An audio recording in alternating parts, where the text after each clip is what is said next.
રાકેશભાઈ ધોરણ 6 એ પણ વક્તૃત્વ લઈને આવે છે આત્મનિર્ભર ભારત। ભરતકુમાર એ શબ્દો છે આપ સૌ સાથેથી સાંભળજો।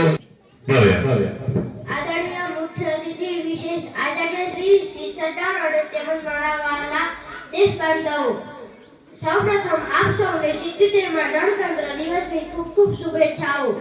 આજે જ્યારે આપણે તિરંગાની છાયામાં એકઠા થયા છીએ ત્યારે મારો વિષય છે આત્મનિર્ભર ભારત। આ માત્ર સૂત્ર નથી, પરંતુ 140 કરોડ ભારતીયોનો સંકલ્પ અને ઉજ્જવળ ભવિષ્યનો માર્ગ છે। આત્મનિર્ભરતા એટલે શું?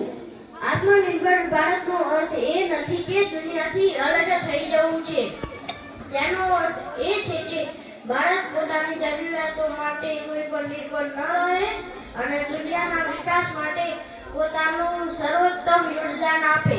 જે દેશ બીજા દેશ પર નિર્ભર હોય તે ક્યારેય સાચી આઝાદીનો આનંદ માણી શકતો નથી। પ્રગતિના પંથે ભારત। આજે ભારત દરેક ક્ષેત્રમાં પોતાની શક્તિ બતાવી રહ્યું છે। સંરક્ષણ। આજે આપણે સ્વદેશી તેજસ વિમાન અને મિસાઇલો બનાવી રહ્યા છીએ। ટેકનોલોજી, ડિજિટલ ઇન્ડિયા અને યુપીએ દ્વારા આપણે દુનિયાને નવી દિશા બતાવી છે। સ્વાસ્થ્ય। કોરોના કાળમાં વેક્સિન બનાવીને ભારતે સાબિત કર્યું કે આપણે જગતગુરુ બનવા સક્ષમ છીએ। સ્ટાર્ટઅપ્સ। આજના ભારતમાં યુવાનો નોકરી શોધવાને બદલે નોકરી આપનાર બની રહ્યા છે। આપણી જવાબદારી। આત્મનિર્ભર ભારત ત્યારે જ બનશે જ્યારે આપણે વોકલ ફોર લોકલ બનીશું। આપણે આપણા દેશમાં બનેલી વસ્તુઓનો આદર કરીએ અને તેનો ઉપયોગ વધારીએ। એક નાનો વેપારી કે ખેડૂત મજબૂત બનશે ત્યારે જ ભારત સાચા અર્થમાં આત્મનિર્ભર બનશે। આપણા દેશને આત્મનિર્ભર બનાવવા માટે આપણી જાત પર આત્મવિશ્વાસ હોવો જરૂરી છે। આત્મવિશ્વાસની વાત રજૂ કરવી હોય ત્યારે लहरों से डरकर नौका पार नहीं होती, कोशिश करने वालों की कभी हार नहीं होती।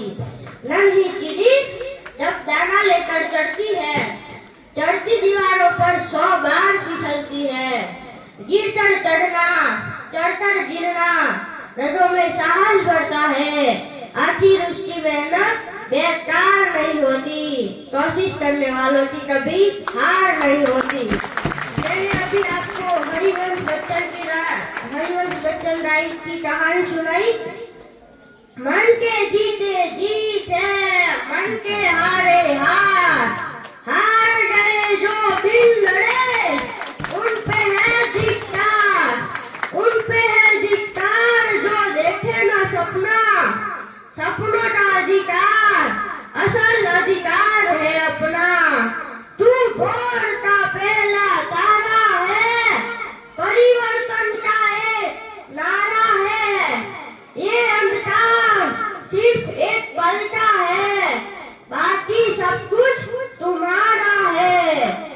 तू माटी का लाल है, कोई कंकड़िया दूर नहीं।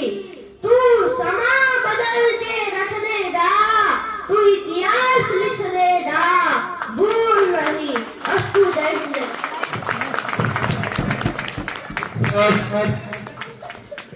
आज से जननी गान। सीने में जनून है और आंखों में देशभक्ति की चमक रखता हूँ।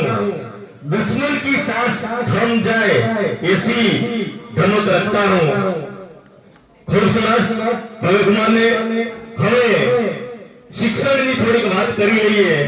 સાવિત્રીબાઈ ફૂલે એનું નાટક લઈને આવે છે ધોરણ 8ની બાલિકાઓ। સ્ત્રી શિક્ષણ અને ક્રાંતિ વિશે આ નાટક છે તો બહુ શાંતિથી નિહાળજો। જે જમાનામાં સ્ત્રીઓ ઘરની બહાર